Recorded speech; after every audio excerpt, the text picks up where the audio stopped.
Yo, yo, yo, Johnny Guava back with another. Today I want to talk about Xingqiu, the character that I overlooked the most. I only used this dude very early on to help me with Spiral Abyss. I mean, very early on. And never touched him again. Since then, I've leveled him. I've built him. And this character is honestly one of the best. Top 5. He's just an amazing unit. I would recommend building him, and I'm going to show you how. So let's get started. These are going to be his Ascension materials. Pretty basic on all the numbers. You'll be wanting to get the Silk Flowers and Leeway for him, as well as killing the Oceanid. Very annoying boss. Just make sure to bring Cryo or Pyro. Honestly, you'll get it done pretty easily. You'll get the hang of this boss once you start farming it. You'll be killing Hilichurls for this dude. You probably have a crap ton of these Hilichurl masks by now, but if not, Hilichurls are everywhere, don't worry. You'll be farming on Wednesdays and Saturdays to get the Books of Diligence for this dude, as well as the Wolf to get his tail. These numbers are all pretty basic. Let's keep going. His talents is what I want to get into here. They're a little confusing. So, Guhua style is his auto attack. You're not going to be using that. Let's not talk about it. His first one is called Rain Screen is how we're gonna call this. So, it has a hydro damage bonus. This character is one that you're going to want to be using hydro damage with, or hydro damage goblets.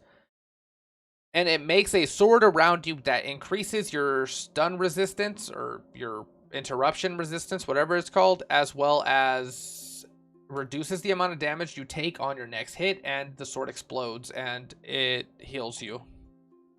Rain Cutter is his ultimate. It makes it so that you get like 6 rain swords around you. It's just really cool. You just explode in swords. It's fun. The swords will attack whatever you're attacking, as well as help you with damage and resistance to stun. Hydropathic is his first Ascension passive. It makes it so that when the ranged sword shatters, they will heal you for 6% or 8% of Xingqiu's max HP. Really helpful, so you'll also want to put some HP on this guy.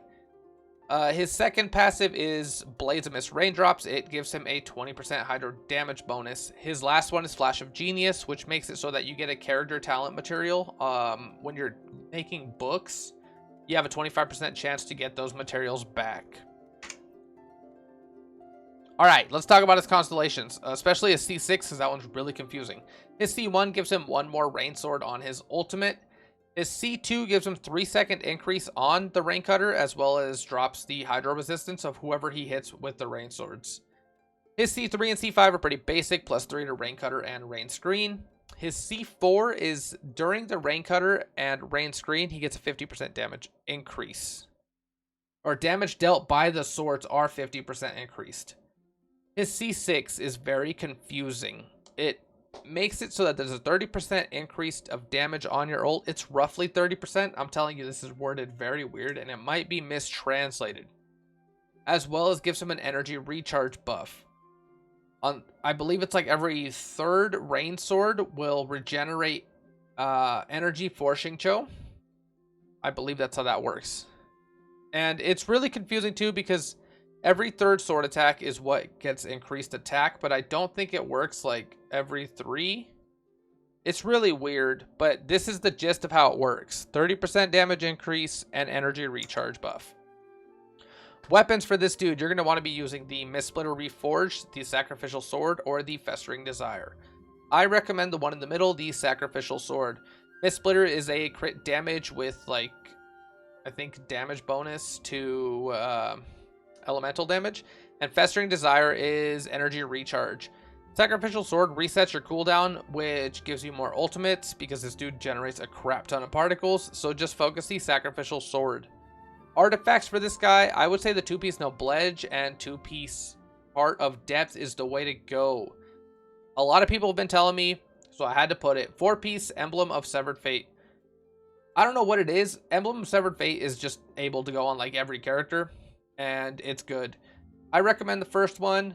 Other people are saying they recommend the second. Test them both out if you can. See which one you like. No matter what you do put on him, make sure you put that Hydro Goblet, and then build him for attack percent, crit at a 1-to-3 ratio, elemental mastery, then energy recharge. You will want high energy recharge, but it shouldn't be that hard to get, honestly. Now, party for him, he loves, or Pyro characters love him, as well as Hydro characters. So,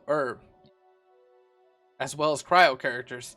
So build him with the Hydro stuff, and then just run any Pyro character you have. Diluc, Ganyu. Let's go with the Cryo. Diluc, Chongyun, Ganyu, Xiangling, and Guoba. Utao. Honestly, any of these characters love him. Any Pyro character loves him. I don't care if it's Amber or whatever, because you're going to be doing Vaporize, and you're going to be doing massive Vaporize at that. The Cryo characters are also really good for him for Freeze. This guy's in the national team comp, and he just works really well. Thanks for watching today, guys. Let me know who you want to see next. Like and subscribe, and I love you all. Peace.